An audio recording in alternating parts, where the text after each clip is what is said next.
आउज़ु बिल्लाहि मिनश शैतानिर रजीम बिस्मिल्लाहिर रहमानिर रहीम।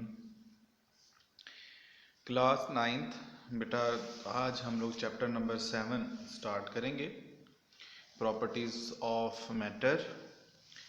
और मैटर के बारे में आपको पता है कि हर वो चीज़ जिसका एक वज़न होता है और जो जगह घेरती है उसे हम लोग क्या कहते हैं, वो मैटर कहलाता है। Matter has wait and occupy space, ये इसकी आपके पास डेफिनेशन है।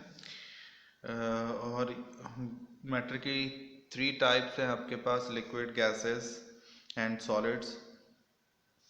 और मॉलिक्यूल, काइनेटिक मॉलिक्यूलर मॉडल होता है, ये आपके एक्सक्लूडेड टॉपिक्स हैं सारे, तो इसलिए मैं सिर्फ इस पे आपको बेसिक बता रहा हूँ कि मैटर, काइनेटिक मॉलिक्यूलर मॉडल क्या था कि मैटर जो है वो आपके पास छोटे छोटे पार्टिकल्स से मिलकर बना है, जिन्हें हम मॉलिक्यूल्स कहते हैं। मॉलिक्यूल्स जो है वो मुसलसल मोशन में रहते हैं, मॉलिक्यूल्स अट्रैक्ट ईच अदर। तो ये 3 आपके पास प्रॉपर्टीज़ थी इसकी। सॉलिड आपके पास वो होते हैं जिनके मॉलिक्यूल्स है टाइटली पैक्ड होते हैं एक दूसरे के साथ, और इसके अंदर जो है वाइब्रेशन सिर्फ होती है। लिक्विड जो है उनमें मॉलिक्यूल्स के दरमियान थोड़ा सा डिस्टेंस होता है और वो फ्रीली मूव कर सकते हैं, जिस चीज़ में डालें उसी की शेप में आ जाते हैं। इसी तरह गैसेस है, इनकी कोई फिक्स शेप नहीं होती, इनका कोई फिक्स वॉल्यूम नहीं होता और ये रैंडमली इसके मॉलिक्यूल्स मूव करते रहते हैं। और फोर्थ स्टेट हमारे पास प्लाज्मा थी। प्लाज्मा आपके पास fourth state matter which a gas occurs in the ionic state, जिसमें गैसेस जो हैं वो आयनिक स्टेट में होती हैं।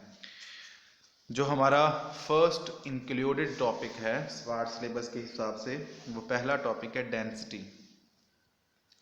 डेंसिटी हमारे पास हमारा फर्स्ट टॉपिक है, और density of a substance is define as its mass per unit volume.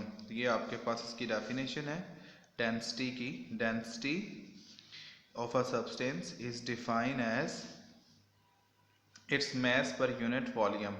तो ये इसका फॉर्मूला आपके पास डेंसिटी का, और इसको डेंसिटी को हम लोग रो से रिप्रेजेंट करते हैं। Rho is equal to m over v, और इसका जो यूनिट आपके पास बच्चों होता है वो है किलोग्राम मीटर पर क्यूब। ये आपके पास डेंसिटी का यूनिट हमने देखा कि किलोग्राम मीटर पर क्यूब, ठीक है। ये क्योंकि हमारे पास जो मैस है इसका यूनिट होता है किलोग्राम, और इसका वॉल्यूम जो होता है इसका मीटर क्यूब होता है, तो ये किलोग्राम पर मीटर क्यूब आपके पास हो जाएगा।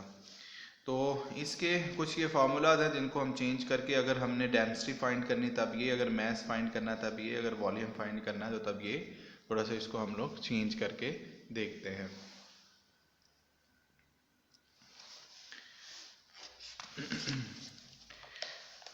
फिर बेटा आपके पास ये एग्जाम्पल नंबर 7.1, ये इंक्लूडेड टॉपिक है आपके पास। बहुत ही सिंपल है, इसकी हमने डेंसिटी फाइंड करनी है और मैस और वॉल्यूम आपको गिवन है, जस्ट आपने इसी तरह वैल्यूज पुट करनी और आंसर आ जाएगा। फिर है जी pressure. The force acting normally per unit area on the surface of a body is called pressure. कि अगर एक यूनिट एरिया पर हम जो है वो फोर्स अप्लाई करते हैं, तो आपके पास उस हिस्से पर वो लगने वाली, उस एरिया पर लगने वाली जो फोर्स है वो प्रेशर कहलाती है। फोर्स बाय एरिया, ये इसका फॉर्मूला होता है। और इसका हमारे पास जो प्रेशर का फॉर्मूला, जो यूनिट है वो पास्कल होता है।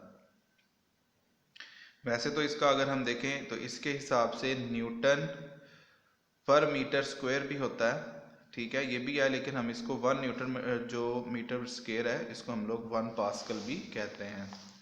Pressure is a scalar quantity in system international unit. The unit of pressure is newton metre square, newton per metre square, also called pascal. Thus 1 newton metre per square is equal to 1 pascal. इसके बाद जो हमारा topic बेटा included है वो है atmospheric